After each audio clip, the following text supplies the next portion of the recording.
This is the introductory video for the Physics 1101-1120 collisions experiment. In this experiment, you'll be using the air track, 2 photo gates, and 2 gliders that you're going to collide into each other in 2 different ways. In the first collision, you're going to have the gold glider collide with the red glider, and you're going to have them oriented such that these spring bumpers are colliding with each other. That means that the 2 gliders are going to bounce off one another. So this is going to be an elastic collision, in other words, a bouncy collision. You'll also be studying an inelastic collision, which is a sticky collision. For that one,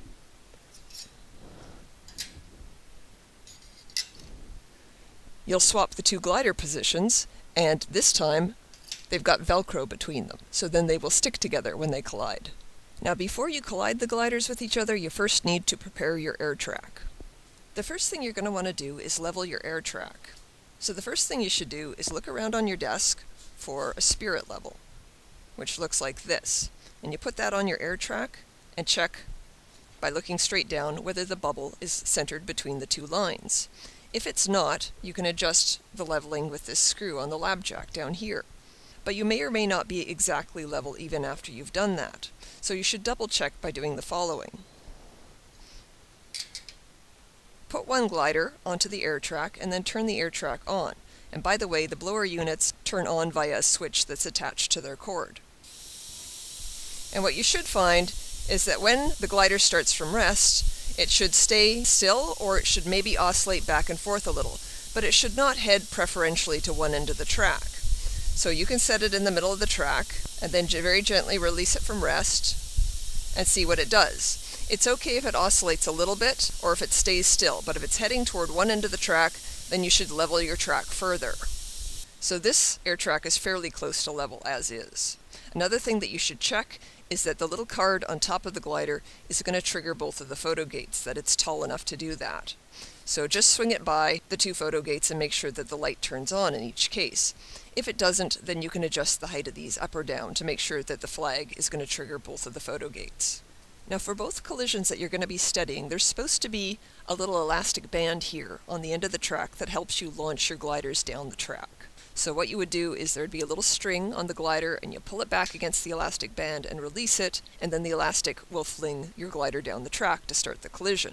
If you don't have that mechanism, it's okay to just give the glider a little push to start it off. The 2 photo gates are there to help us capture the velocity of the gliders before and after the collision. Remember that a photo gate only measures the time that it's blocked for, so the way in which we're going to get a velocity out of this is we'll measure the width of the card, the photo gate measures how long it's been blocked for by that card, and then distance divided by the time gives us our velocity. So now I'm going to show you the 2 collisions that we're going to study in this experiment. So in the first collision, you're going to collide the gold glider into the red glider with the 2 spring bumpers pointed towards each other so that they bounce apart. Now, one thing that you need to be careful of is that we will get the best results if we can capture the velocities immediately before and immediately after the collision. So for that reason, it's a good idea to put your 2 gliders together and then put the 2 photo gates just outside of where the 2 cards are. And then, for the experiment, we'll send this glider down the track. It'll pass through the first photo gate entirely, then the collision will happen, and then both of these will spring apart, and both cards will pass through the photo gates. So it's important to make sure that when the collision happens, these 2 cards are completely inside the photo gates, but that the photo gates are also pretty close to the collision site. That way we're going to be capturing the velocities immediately before and immediately after the collision. That'll give us our best results. So arrange things however is best, and then for the actual collision, you're free to hang on to the red glider until just before the collision takes place. So you can send this down the track and be hanging on to this one to keep it still, and then right before the collision happens, take your finger off. Let the collision occur and let these bounce apart. So let me show you what that looks like now. So I'm going to hang on to the red glider down here where you can't really see my finger, just because it's more convenient to me. I'm also not going to use this elastic band. I'm just going to give the gold glider a little push down the track. So let me show you what this collision looks like. So I'll turn on my air blower now. And I give the gold glider a little push, and then take my finger off the red glider just before the collision takes place. So push, let it go, and they collide and bounce apart. So let me show you that a second time. As I hold the red glider stationary, give the gold glider a little push, and let go right before the collision takes place. Now another thing just to be aware of in your calculations is that you're using velocities, and velocity is a vector. It's got a direction. So you should define what the positive direction is. For example, you might say that any glider heading in this direction has a positive velocity, and any glider traveling in this direction has a negative velocity. So just be sure to put plus and minus signs on your velocities when you do your calculations.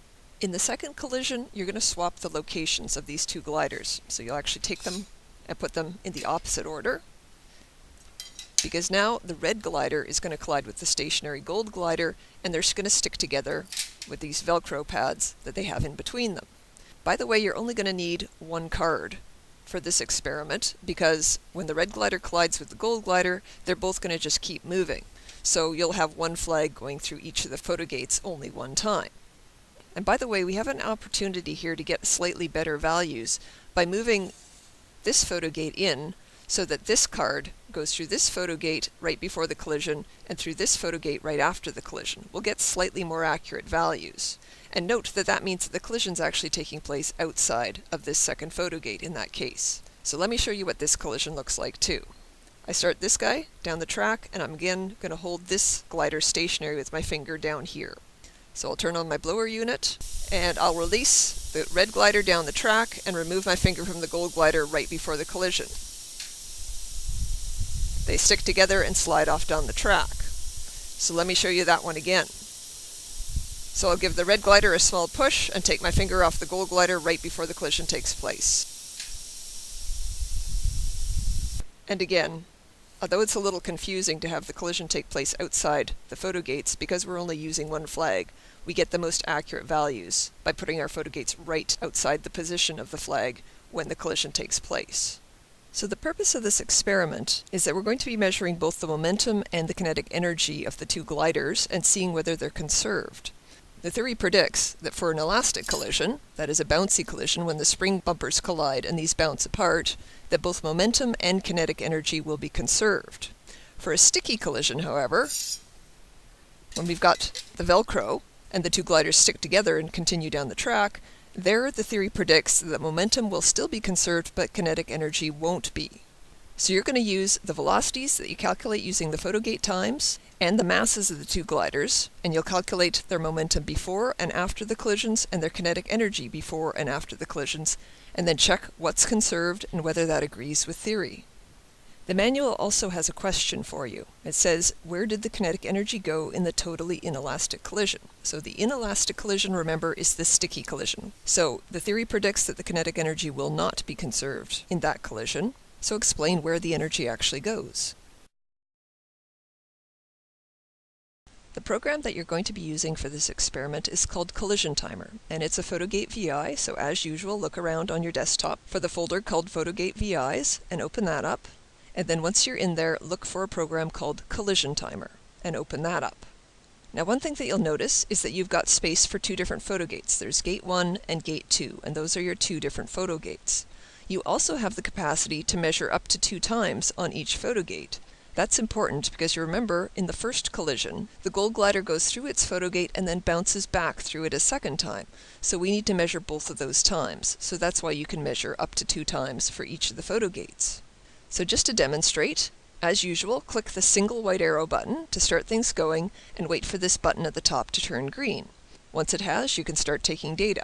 So if I wave my finger through the first photo gate, I get a time, and if I wave my finger through it a second time, I get a second time. And I can do the same thing with the second photo gate. I can get up to 2 times with it.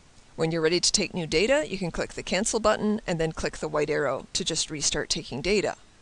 Now in the first collision, remember that the gold glider will go through the first photo gate once and then bounce back and go through it a second time. The red glider will go through its photo gate only the one time. So for that first collision, the elastic collision, the bouncy collision, you'll have 3 times, 2 for the first photo gate and 1 for the second photo gate. And again, you can click the cancel button when you're ready to take more data.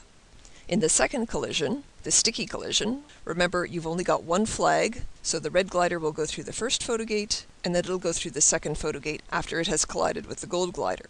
So for the second collision, you're only going to have 2 times, 1 for each photo gate.